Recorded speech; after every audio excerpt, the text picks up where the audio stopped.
Baik, Bismillahirrahmanirrahim. Assalamualaikum warahmatullahi wabarakatuh. Alhamdulillah, wassalatu wassalamu ala rasulillah Muhammad ibn Abdillah sallallahu alaihi wa alihi wasallam. Amma ba'du. Jamaah on TV yang semoga dirahmati Allah Subhanahu wa taala dan senantiasa diberikan banyak kemudahan. Kali ini saya ingin membahas tentang silsilah sanad thariqah yang masyhur di Indonesia. Baik itu thariqah Al-Qadiriyah wan Naqsyabandiyah yang dibuat oleh Syekh Ahmad Khatib Asy-Syambas, yaitu mantan mufti Mekah berasal dari Indonesia, ataupun secara mandiri silsilah sanad thariqah Al-Qadiriyah saja, ataupun thariqah An-Naqsyabandiyah saja, ataupun Al-Khalidiyah, ataupun Al-Khalwatiyah, dan seterusnya. Karena apa? Karena di sini ada beberapa kejanggalan-kejanggalan yang saya temukan hasil penelusuran selama hampir 12 tahun. Merujuk kepada catatan tanggal lahir atau tahun lahir, tahun wafat, dan juga tidak sezaman. Nah, begitu ya. Ini kita bahas.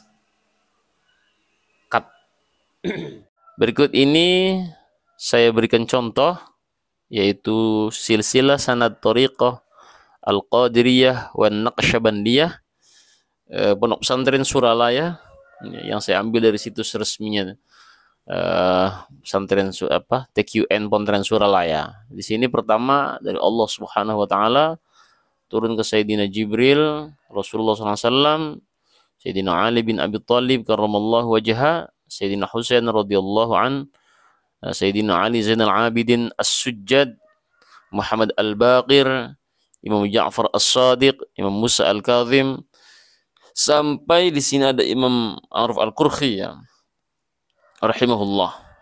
Jadi sampai Syekh Abdul Qadir Jalani dan seterusnya.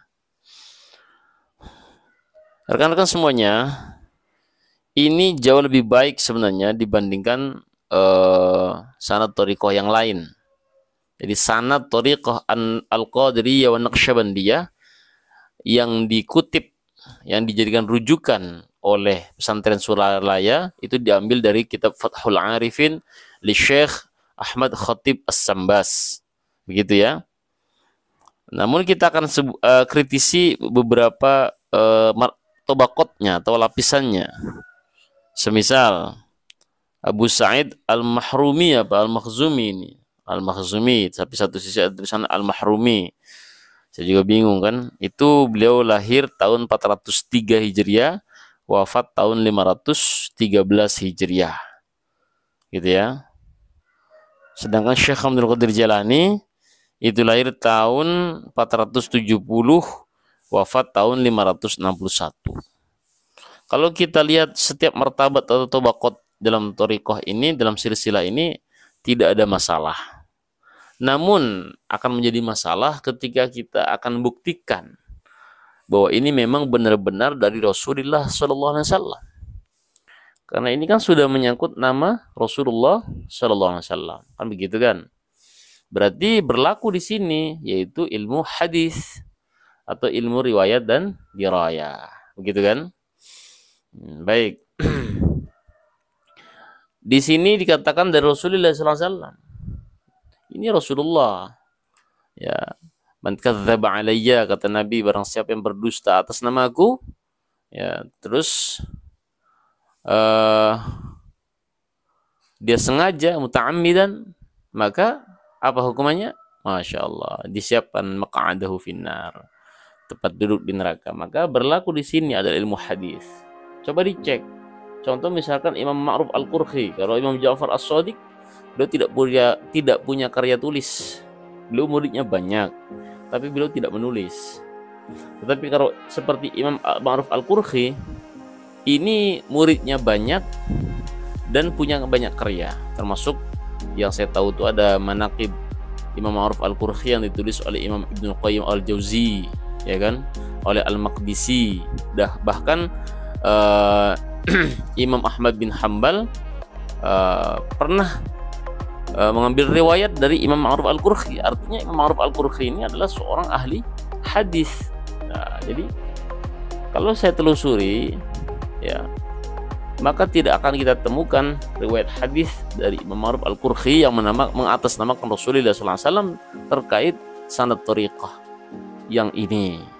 Jikalau ada kawan-kawan menemukan silsilah sanad thariqah Al-Qadiriyah wa Naqsyabandiyah persis seperti urutan dan amalan wirid yang dipakai oleh pesantren Suralaya, maka boleh beritahukan saya riwayat hadis yang beliau kutip, karena beliau adalah seorang perawi juga ini, artinya ulama besar, berarti apa namanya ya, kakek gurunya Imam Al-Bukhari ini, gitu ya, karena ini udah gurunya Imam Ahmad bin Hambal, bahkan maka tidak mungkin sembarangan, karena ini sudah menyangkut atas nama Rasulullah SAW. Lalu misalkan kita lagi di sini Anda ada silsilah thariqah An-Naqsyabandiyah secara lengkap katanya kan. Di sini diriwayatkan dari Rasulullah SAW, Abu Bakar As-Siddiq radhiyallahu an, Salman Al-Farisi, Qasim bin Muhammad, gitu ya, dan Imam Ja'far As-Shadiq dan seterusnya. Nah, kita akan meneliti Abu Bakar As-Siddiq radhiyallahu an lahir yaitu tahun 50 qabla hijrah, lalu wafat 13 hijriah. Salman Al-Farisi lahir tahun 52 qabla hijrah, wafat tahun 35 hijrah.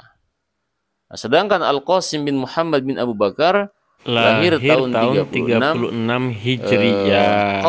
Itu salah ya, bukan 36 qabla hijrah ya. Hijriyah, dan beliau termasuk minat tabi'in fil Madinah. Beliau tinggalnya di Madinah, beliau termasuk kalangan tabi'in. Pertanyaannya, bagaimana mungkin Salman Al-Farisi yang sudah meninggal dunia tahun 35 hijriyah lalu bisa menurunkan silsilah sanad thariqah kepada seorang Al-Qasim bin Muhammad bin Abu Bakar, cucunya Sayyidina Abu Bakar Siddiq yang baru lahir tahun 36 hijriyah? Benar gak? Lalu ada lagi di sini Imam Ja'far As-Shadiq. Beliau kan lahir tahun 83 hijriyah, wafat tahun 148 hijriyah di Madinah. Nah, ini katanya metodenya metode barzakhi, 40 tahun jaraknya, begitu kan? Bagaimana mungkin beliau akan menurunkan kepada Imam Abu Yazid Al-Bustami yang baru lahir 188 hijriyah, wafat tahun 264 hijriyah. Ini kan jaraknya kan 40 tahun dari Imam Ja'far As-Shadiq menuju Imam Abu Yazid Al-Bustami. Lalu dari jarak antara Imam Abu Yazid Al-Bustami kepada Imam Abu Hasan Ali bin Ja'far Al-Kharqani itu jaraknya 88 tahun. Ya kan? Bagaimana mungkin Imam Abu Yazid Al-Bustami yang wafat tahun 264 mengajarkan kepada seseorang yang baru lahir 88 tahun setelahnya, itu tahun 352. Ini ya salah satu kekacauan silsilah sanad thariqah, salah satunya. Nah, kita akan telusuri lagi, oke? Pada momen berikutnya. Demikian yang bisa saya sampaikan. Semoga pembahasan singkat tahap 1 terkait silsilah sanad thariqah yang ada di Indonesia ini bermanfaat untuk jamaah sekalian. Terima kasih. Silahkan share sebanyak-banyaknya agar memberikan manfaat dan mencerdaskan kehidupan beragama. Kritis boleh, tapi akhlak harus dijaga. Kita berdasarkan kajian literatur, sejarah, dan seterusnya. Wassalamualaikum warahmatullahi wabarakatuh.